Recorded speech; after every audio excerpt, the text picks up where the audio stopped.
اللہ تعالیٰ سورہ بنی اسرائیل میں فرماتا ہے وَقَضَىٰ رَبُّكَ أَلَّا تَعْبُدُوا إِلَّا إِيَّاهُ، اور تیرے رب نے یہ فیصلہ کر دیا ہے کہ اس کے سوا کسی کی عبادت نہ کی جائے، وَبِالْوَالِدَيْنِ إِحْسَانًا، اور والدین کے ساتھ احسان کیا جائے۔ پھر مزید وضاحت فرما دی کہ وہ دونوں یا دونوں میں سے ایک بڑھاپے میں پہنچ جائیں، فَلَا تَقُل لَّهُمَا أُفٍّ، ان کو اف تک نہ کہا جائے، وَلَا تَنْهَرْهُمَا، ان کو جھڑکا نہ جائے، وَقُل لَّهُمَا قَوْلًا كَرِيمًا، ان سے اچھے لہجے میں بات کی جائے، وَقُل رَّبِّ ارْحَمْهُمَا كَمَا رَبَّيَانِي صَغِيرًا، اور عرض کیا جائے اللہ ان پر اس طرح رحم فرما جس طرح میں جب چھوٹا تھا یہ مجھ پر رحم کیا کرتے تھے، انہوں نے مجھے جس طرح پالا اسی طرح ان پر رحم فرما۔ نبی کائنات صلی اللہ علیہ وسلم سے صحابہ اکرام مسائل شریعت کے ساتھ ساتھ حقوق العباد کے متعلق بھی پوچھا کرتے تھے، اور یہ صحابہ کا احسان ہے ہم پہ کہ صحابہ سوال پوچھنے میں جھجکتے نہیں تھے۔ یہ صحابہ کا احسان ہے کہ صحابہ سوال پوچھنے سے جھجکتے نہیں تھے، اور نبی علیہ الصلوۃ والتسلیم سے سوالات پوچھ لیا کرتے تھے، مسائل شریعت پوچھ لیا کرتے تھے۔ ایک صحابی ابو الحکیم حاضر خدمت ہوئے حضور کی بارگاہ میں، بخاری اور مسلم میں یہ حدیث تفصیلاً موجود ہے۔ عرض کیا یا نبی اللہ سب سے زیادہ حسن سلوک میں کس سے کروں؟ فرمایا امک، اپنی ماں سے۔ پھر انہوں نے عرض کیا یا نبی اللہ سب سے زیادہ میرے حسن سلوک کا کون مستحق ہے؟ فرمایا امک، تیری ماں۔ پھر یہی سوال کیا کہ سب سے زیادہ اچھا اور نیک سلوک میں کس کے ساتھ کروں؟ فرمایا امک، اپنی ماں سے۔ چوتھی مرتبہ سوال کیا یا نبی اللہ سب سے زیادہ حسن سلوک کس سے کروں؟ فرمایا ابوک، اپنے باپ سے۔ اسی طرح حضور کی بارگاہ میں ایک صحابی حاضر ہوئے، عرض کہ یا نبی اللہ عورت پر سب سے زیادہ حق کس کا ہے؟ فرمایا اس کے شوہر کا۔ عورت پر سب سے زیادہ حق اس کے شوہر کا ہے۔ عرض کیا مرد پر سب سے زیادہ حق کس کا ہے؟ فرمایا اس کی ماں کا۔ مرد پر سب سے زیادہ حق اس کی ماں کا ہے، اس کی خدمت کے ذریعے اس نے جنت میں جانا ہے، اس کی بخشش ہونی ہے اگر اس کے پاس ایمان کی دولت ہوگی اور اعمال صالحہ کی دولت ہوگی، اور عورت کی بخشش تب ہونی ہے جب اس کا شوہر اس سے راضی ہوگا۔ تو فرمایا عورت پر سب سے زیادہ حق اس کے شوہر کا ہے، اور مرد پر سب سے زیادہ حق اس کی ماں کا ہے۔ اسی طرح نبی علیہ الصلوۃ والتسلیم کی عادت کریمہ تھی کہ حضور نماز فجر کے بعد صحابہ کی طرف چہرہ کرتے اور پوچھتے کہ کیا تم میں سے کسی نے رؤیا یعنی خواب دیکھی ہے؟ اگر کسی صحابی نے خواب دیکھی ہوتی تو وہ بیان کرتا، حضور اس کی تعبیر بیان فرما دیتے۔ اگر کسی صحابی نے خواب نہ دیکھی ہوتی اور حضور نے خواب دیکھی ہوتی تو رسول اللہ خود وضاحت فرما دیتے کہ میں نے رات کو یہ خواب دیکھی ہے اور اس سے میں نے یہ سمجھا ہے۔ اور سیدہ عائشہ الصدیقہ ام المومنین رضی اللہ عنہا فرماتی ہیں کہ ابتدائی اسلام میں حضور کو خواب کے ذریعے وہی آیا کرتی تھی، جو رات کو خواب میں دیکھتے صبح عیاں بالکل وہی واقعات رونما ہوتے جو حضور پہلے رات کو دیکھ چکے ہوتے تھے۔ تو نبی علیہ الصلوۃ والتسلیم نے سیدہ عائشہ الصدیقہ کو فرمایا عائشہ رات کو میں سویا ہوا تھا تو میں نے اپنے آپ کو خواب میں اللہ کی جنت میں دیکھا ہے۔ حضور کا ارشاد ہے کہ خواب نبوت کا 40واں حصہ ہے، تو جب خواب ہی نبی دیکھے تو اس کے سچ ہونے میں کوئی کسر باقی نہیں رہتی، کمی باقی نہیں رہتی۔ تو فرمایا میں نے خواب دیکھا میں جنت میں ہوں، اور جنت میں ایک نوجوان کی بڑی حسین و جمیل آواز آ رہی ہے، قرآن کی کوئی تلاوت کر رہا ہے، بڑی حسین آواز آ رہی ہے۔ میں نے اس کی قرآنی تلاوت سنی اور میں نے فرشتے سے پوچھا کہ یہ کون ہے؟ عرض کیا گیا یا نبی اللہ یہ آپ کا امتی حارثہ بن نعمان ہے۔ پھر نبی علیہ السلام نے خواب بتانا بس کی اور حضرت عائشہ سے فرمایا نیکی کا کیا ہی پیارا صلہ ملتا ہے، عائشہ نیکی کا کیا ہی پیارا صلہ ملتا ہے، عائشہ نیکی کا کیا بہترین صلہ ملتا ہے۔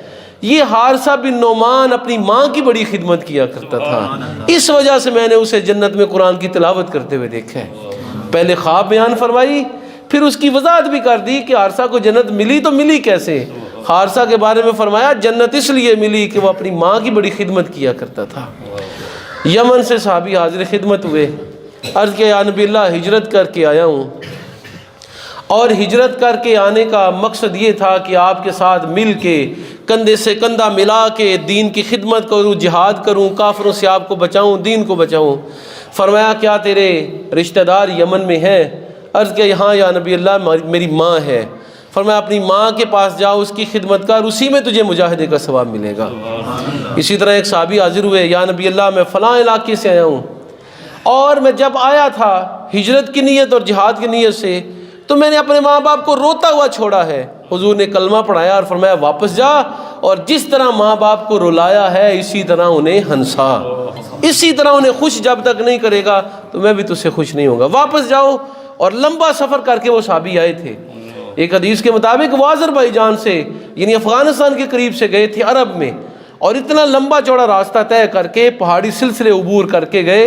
حضور نے فرمایا واپس جاؤ، کلمہ تمہارا قبول، لیکن جا کے جس طرح اپنے ماں باپ کو ناراض کیا ہے، ناخوش کیا ہے، اسی طرح انہیں خوش بھی کرو، ہنساؤ بھی۔ اسی طرح نبی علیہ الصلوۃ والتسلیم نے والدین کے ساتھ حسن سلوک کے جو طریقے بیان فرمائے ہیں، ان میں سے ایک طریقہ یہ بھی ہے کہ اپنے والدین کی طرف سے صدقہ و خیرات کی جائے، والدین کے لیے دعائے بخشش کی جائے۔ ایک صحابی حاضر خدمت ہوئے، ان کی والدہ وصال کر گئی تھیں، اور یہ صحابی کہیں سفر پر تھے۔ جب سفر سے واپس آئے تو اماں کو دفن کیا جا چکا تھا، بڑے پریشان ہوئے اور نبی علیہ السلام کی بارگاہ میں دوڑے حاضر ہوئے۔ عرض کیا یا نبی اللہ، میں نے لوگوں سے پوچھ گچھ کی ہے کہ میری ماں نے کوئی آخری وصیت کی تھی، کسی نے کچھ نہیں بتایا، بس یہ پتہ چلا ہے کہ میری ماں آخری وقت میں کلام کرنے پر ہی قادر نہیں تھی۔ بعض ایسے احباب ہوتے ہیں کہ اتنی شدت کی بیماری میں مبتلا ہو جاتے ہیں کہ حواس پھر ان کے قائم نہیں رہتے، گفتگو کرنے کی ان کو نوبت ہی نہیں آتی، ہمت ہی نہیں ہوتی۔ تو عرض کیا یا نبی اللہ، میں نے لوگوں سے پوچھا ہے، مجھے پتہ چلا ہے کہ میری اماں کی آخر پہ قوت گویائی جڑی تھی وہ جاتی رہی، اور میری اماں جو ہے وہ آخر پہ بولتی نہیں تھیں، تو آپ ارشاد فرمائیں کہ میں کیا کروں؟ پھر خود ہی وضاحت کی یا نبی اللہ، لو تکلمت تصدقت، اگر وہ کلام کرتی تو صدقے کی ضرور وصیت کرتی، کیونکہ میری اماں کا محبوب عمل صدقہ کرنا تھا۔ اگر میں اپنی ماں کی طرف سے صدقہ کروں قبول ہوگا؟ فرمایا ہاں، تو اپنی ماں کی طرف سے صدقہ کرے گا تو ضرور قبول ہوگا۔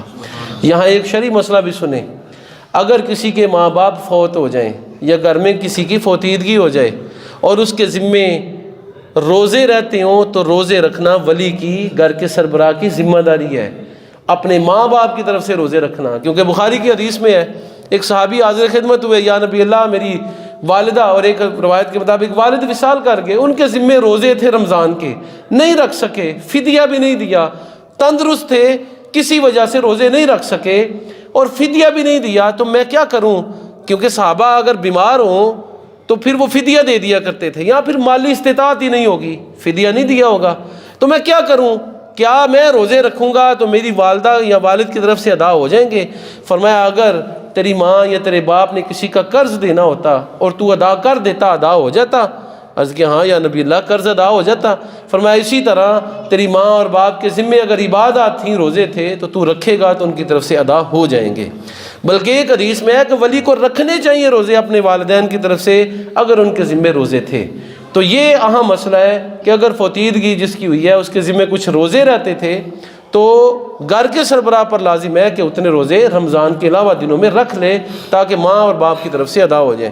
جس طرح مالی قرض ادا کرنا ضروری ہے، اسی طرح جو اللہ کا قرض ہے وہ ادا کرنا بھی ضروری ہے۔ نبی علیہ السلام کی بارگاہ میں ایک صحابی حاضر ہوئے، بخاری اور مسلم میں اور مسند امام احمد میں، امام احمد رحمۃ اللہ علیہ نے اس حدیث کو روایت کی ہے۔ عرض کیا یا نبی اللہ، میرے والد اتنے زیادہ بیمار ہیں کہ سواری پر سوار بھی نہیں ہو سکتے، اور ان کی جان کنی کا آخری وقت ہے، ان کے ذمے حج ہے مالدار، حج ان کے ذمے ہے، تو کیا میں ادا کروں گا تو ادا ہو جائے گا؟ فرمایا ہاں، تو اپنے باپ کی طرف سے ادا کرے گا تو ادا ہو جائے گا۔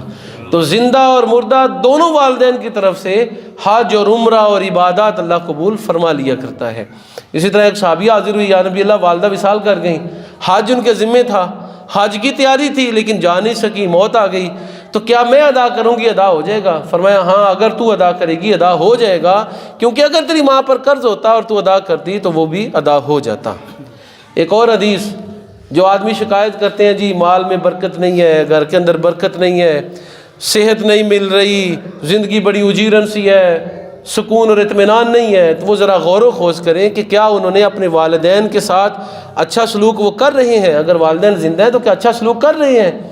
کیونکہ حدیث صحیح کے اندر ہے، نبی علیہ السلام فرماتے ہیں جو چاہتا ہے کہ اس کی عمر لمبی ہو جائے اور اس کے مال میں برکت ہو جائے، اسے چاہیے کہ اپنے والدین کے ساتھ اچھا سلوک کرے اور رشتہ داروں کے ساتھ اچھا سلوک کرے۔ ایک حدیث یہ بھی ہے کہ جو چاہے اس کی عمر لمبی ہو جائے، مال میں برکت ہو، بری موت سے بچ جائے، رشتہ داروں سے رشتہ ملائے، وہ حدیث بھی ہے جو صرف رشتہ داروں کے حوالے سے ہے۔ ماں باپ کے حوالے سے بھی حدیث ہے، جو آدمی چاہتا ہے اس کی عمر لمبی ہو اور اس کے رزق میں برکت ہو، ماں باپ کے ساتھ اس نے سلوک کرے اور رشتہ داروں کے ساتھ صلہ رحمی کرے۔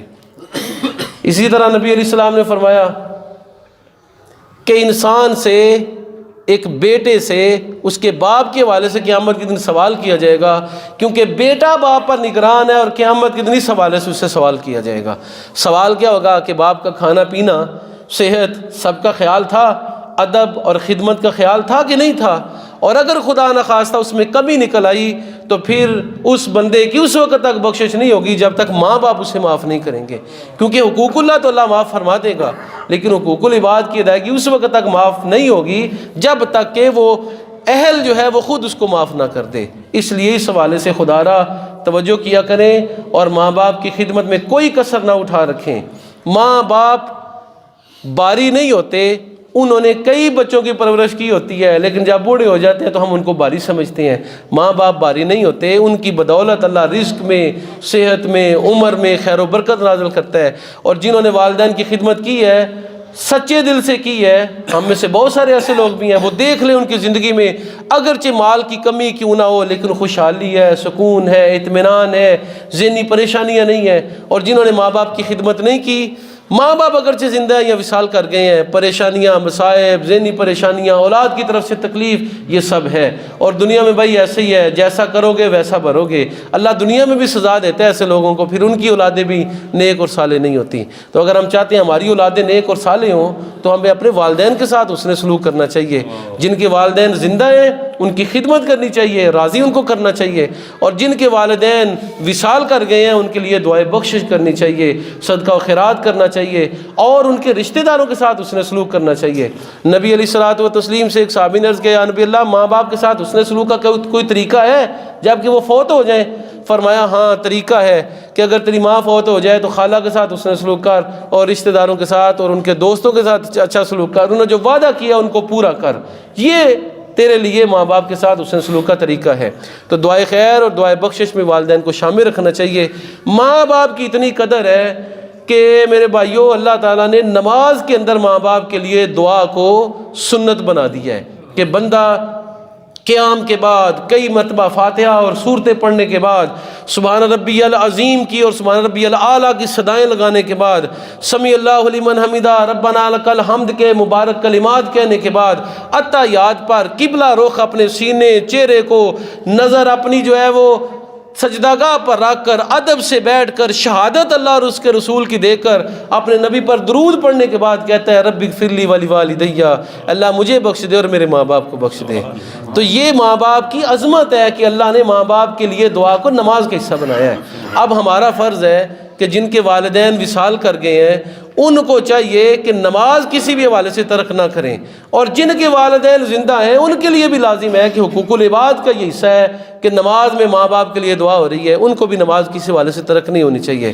تو جو اپنے والدین کی حقیقی بخشش کروانا چاہتے ہیں اور والدین ہو گئے ہیں، وصال کر گئے ہیں، تو ان کا طریقہ یہ ہے کہ نمازی بن جائیں۔ اس طرح تو سال میں ایک مرتبہ یا 10 دن بعد یا 20 دن بعد یا کئی سالوں کے بعد ماں باپ کو یاد کریں گے، وہاں پر ہر 5 وقت کی نماز میں کئی اتحیات میں آپ اللہ تعالیٰ کی بارگاہ میں اپنے ماں باپ کی بخشش کی دعا کریں گے۔ تو نمازی بننا یہ حقیقی بھائی یہ صالح ثواب کا طریقہ ہے، اور نمازی جو بندہ بنے گا وہ انشاءاللہ زکوٰۃ دینے والا بھی بنے گا، وہ حج بھی کرے گا، اس کو باقی عبادات کی بھی انشاءاللہ العزیز ذوق و شوق اللہ کی طرف سے نصیب ہوگا۔ اور جو نمازی نہیں بنے گا باقی عبادات بھی پھر اس کی جاتی رہتی ہیں، اور علم دین کا بہت سارا حصہ جو ہے اس سے وہ محروم رہتا ہے۔ تو خدا را نماز کی طرف بھی توجہ کیا کرے۔ نماز صرف حقوق اللہ میں نہیں آتا بلکہ یہ حق العباد بھی ہے، اور والدین کے حق میں علماء نے اسے شمار کیا ہے کہ آخری اتحیات میں جو دعا ہے مومنین کی اور والدین کی، یہ حق ہے تمہارے ذمے والدین کا اور مومنوں کا، ان کے لیے دعائے بخشش اور مغفرت اس طریقے سے کرو جو اللہ تعالیٰ نے سکھایا، یعنی رب اغفر لی ولوالدی وللمؤمنین یوم یقوم الحساب کہہ کر۔ اللہ میری اور